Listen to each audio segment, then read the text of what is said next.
All right, here's a quick demonstration and a little bit of understanding about how to get input latency testing effectively working.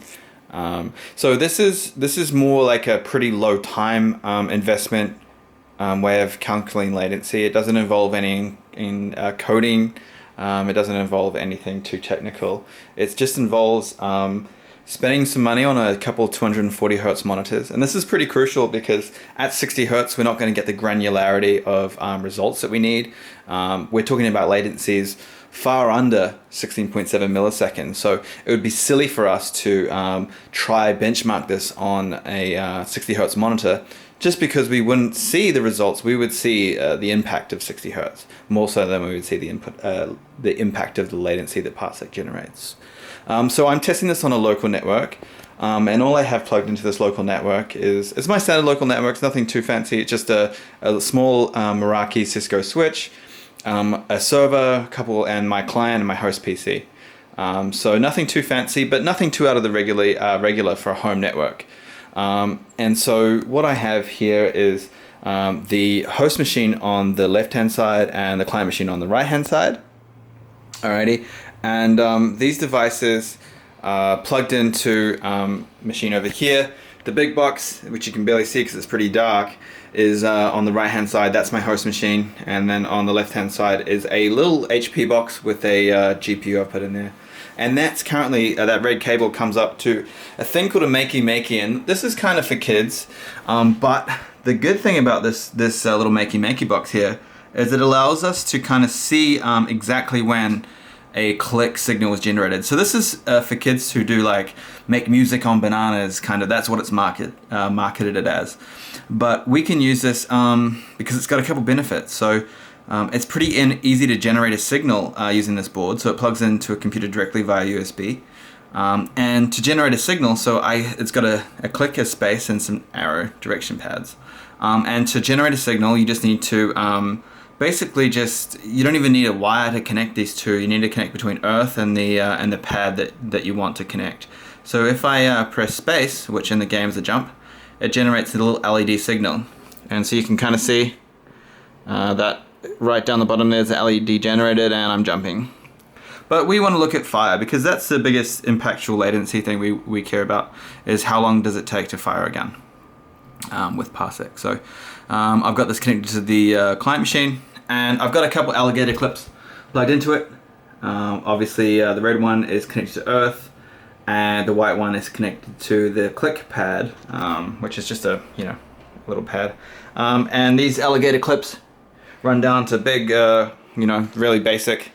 I'm just kind of attached lots of them together. And so what happens is that I can generate the signal that we need when this comes in focus, if it ever does. No guarantees about that. And what we can do is we can press we can generate that signal, and what you'll see is that when I touch it,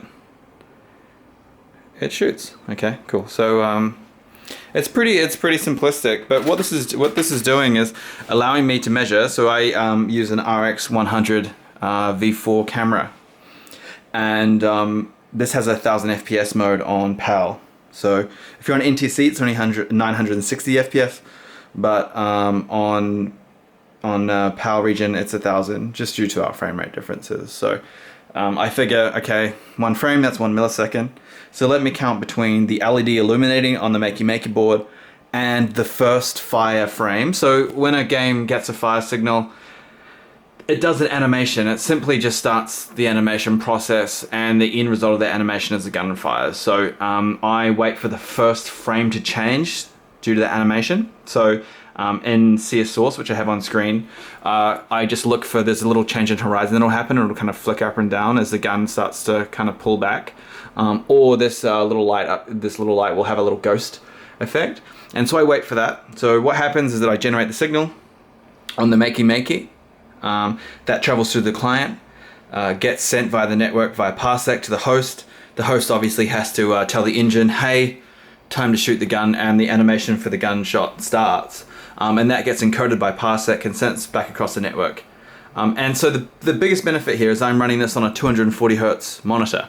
So that's really going to mean that my granularity of, so I've got a couple of these AOC monitors here, and it means the granularity of this latency check, it's going to be down to, you know, about 4 milliseconds, because that's, you know, 240 or 1000 divided by 240 gives you about 4 point something milliseconds per frame.